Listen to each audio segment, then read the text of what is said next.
The magician strikes again. I'm sure you remember Richard Rapport's incredible victory over Pragyanananda in that King's Indian with all those sacrifices from a few weeks ago.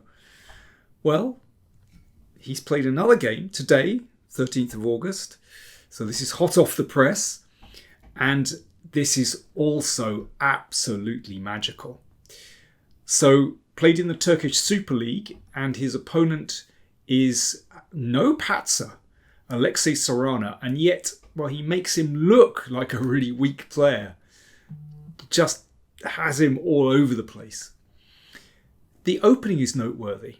It's a closed Sicilian, and Rapport has this uncanny ability to find these little quirky ideas to wrong foot his opponent, and we're seeing such a case here. It's a really rare idea, but as we'll see, extremely dangerous. And speaking of anti-Sicilians, I'm going to be discussing them in my next Patreon-only broadcast on Thursday, the 21st of August. So if you'd like to take part, then do subscribe to patreon.com/PowerPlayChess and join an exclusive club. These broadcasts take place over Zoom, so you can ask me questions directly, face to face, if you're unsure of something, if you want to ask me any chess related question. So hopefully I shall see as many of you there as possible. Right, on with this sensational game. Richard Rapport against Alexei Sarana. Rapport played e4, c5 from Sarana, knight c3, and after d6, Rapport played g3, so the old closed Sicilian. It's not very popular these days, actually. Black has found very sensible responses to this, and it's not too difficult. I think the key when playing against the closed Sicilian is for black to just remain as flexible as possible with the e-pawn. Sometimes you put it on e6, sometimes you put it on e5, depending on how white develops. Rapport goes for the most straightforward move, the old move, f4. And that's a double-edged move because, of course, it creates big weaknesses behind those pawns. Spassky used to play like this, actually. And this is the approved method, e6 and knight e7. And the basic idea is that if white goes for it with g4, then black blocks with f5. And this turns out very well for black because it's very hard for white to make progress when that pawn is securely blockaded. But here is where Rapport goes his own way. He played h4, played it very quickly. This is a classical game. Now, in my database, this has been played 19 times, 19 times. Castles has been played over 9,000 times. So you can see that h4 is an incredibly rare move. Now, if this pawn can advance to h5 and possibly h6, then all is well. So I would enjoy playing white's position here. But the problem is black blockades with h5, and that leaves the g4 square. Well, it's a big hole there. Not that black can occupy that square, but it just doesn't feel so great. But there is an advantage to playing like this, that g5 is available for white. So it went knight d4. So as in so many of these anti-Sicilian positions, the knight reaches this fantastic outpost on d4. Good idea. But now we see Rapport's idea, knight g5. So it's quite a menacing square. But if black wants to get rid of the knight, let's say with f6, then that blocks in the bishop. So, there are pros and cons to playing like this. And it does rather sort of weaken, g6. So this is his idea. But, I don't find it so convincing, but it is dangerous, as we're going to see. Bishop d7 played by Sarana. a4, just containing any expansion on the queen side. And, well, I think black really ought to castle here. But Sarana plays bishop c6, which looks reasonable to, counter white's bishop. But this is actually a bit inaccurate. Knight b1 from Rapport, and this shows how sensitive he is to piece placement, because of course the bishop just blocks that knight, and the a pawn has taken away the b5 square, so that now c3 is threatened, winning the knight. So black has to shuffle pieces in a rather uncomfortable way. Well, first of all, f6, so couldn't resist finally pushing that knight away. Comes back to h3, e5. Okay, so this is the typical Botvinnik pawn formation. The knight is pushed away, back to e6. Now black always has to be careful about f5.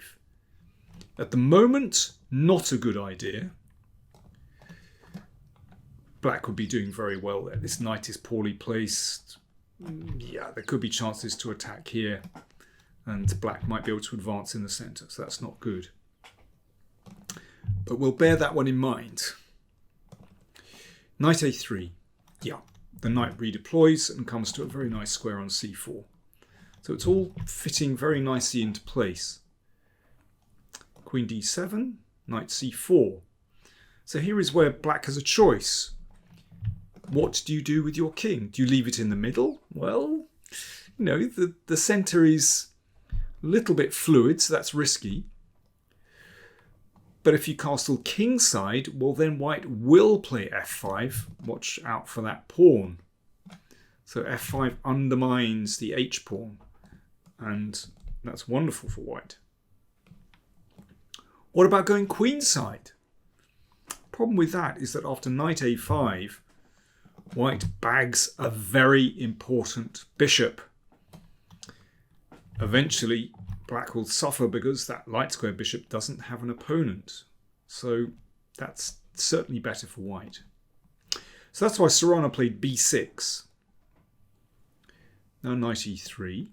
So Rapport is preparing that f5 move, and in this case, he'll be able to recapture with a piece.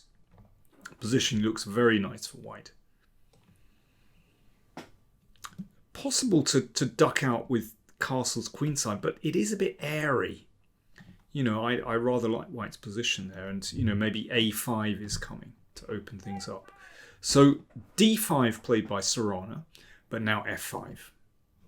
Looks really nice. If this is taken, say like this, then d4. And in this case, I really like white's position. That bishop looks pretty bad. It might even be better to take this way and then d4, because then this bishop can come into the game very easily. And you can see black's minor pieces just don't look very good here. And it's a strange position, but black still has the problem of what to do with his king, actually.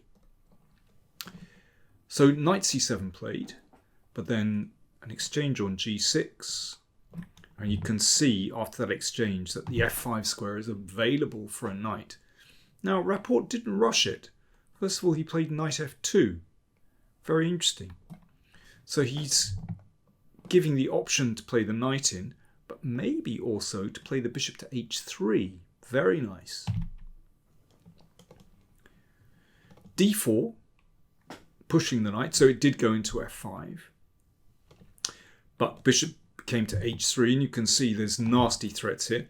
So it looks like Rapport is actually playing a King's Indian now that black has this pawn structure like this. But wow, what a King's Indian for white with this beautiful knight on f5. So clearly there are going to be some nasty discovered attacks here. So Sarana decided to move the queen back to d8, but it's a really difficult position. Right. Here is where I think you should have a think, and I'm going to have a drink. So it's white play. What did Richard Rapport do next? Cheers.